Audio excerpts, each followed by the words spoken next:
Party একটা anti একটা একটা অপোজিশন আছে, কিছু হবে।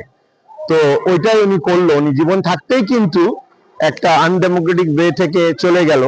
আমরা ডেমোক্রেসিতে ফিরে আসলাম, আজকে আমরা ডেমোক্রেসিতে ফিরে আসলাম 2026-এ আমরা গণতন্ত্রকে বাংলাদেশে আবার প্রতিষ্ঠিত করলাম। তো আপনারা যেই করুক, কালকে আমি বলবো না যে ওনার ছেলে আসলে তারেক রহমান পুরো দুনিয়া উল্টায় যাবে, বাংলাদেশে সোনা পড়বে না। কালকে শফিক রহমান আসলেও দুনিয়াতে কোথাও বাংলাদেশে সোনা পড়বে না। আমাদের ভাতের প্রবলেম আছে, মারের প্রবলেম আছে, আমাদের পানির প্রবলেম আছে, আমাদের গ্যাসের সমস্যা, এগুলো থাকবে, কিন্তু এগুলো সমাধানের জন্য কেউ কাজ করবে ইন আ ডেমোক্রেটিক ওয়ে, এটা আমরা বিশ্বাস করি। এবং আমরা বিশ্বাস করি একটা শান্তিপ্রিয় দেশ আমরা আবার পাবো। এই দোয়াটা রেখেই, আমি ওনার প্রতি সম্মান রেখে আমি আমার ইয়েটা শেষ করছি। বিকজ আজকে কিছুক্ষণ পরই আরো আধা ঘন্টা, তো আমি আজকের দিনে আসতে চাইছি কেন, অনেকে জিজ্ঞাসা করছি।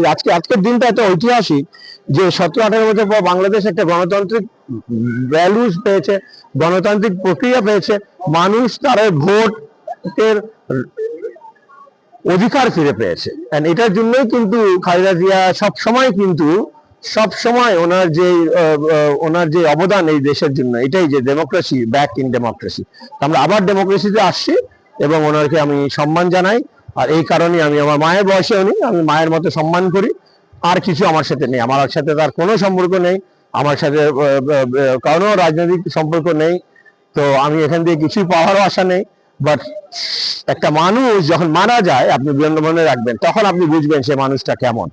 লক্ষ লক্ষ মানুষ হয়েছিল এই এই জায়গায়, এইখানে দক্ষিণ প্লাজাতে আমি ছিলাম ওই দিন 30 তারিখ ডিসেম্বরে, এবং আমি এসেছিলাম, আমরা সবাই এসেছিলাম, লক্ষ লক্ষ মানুষ এসেছিল।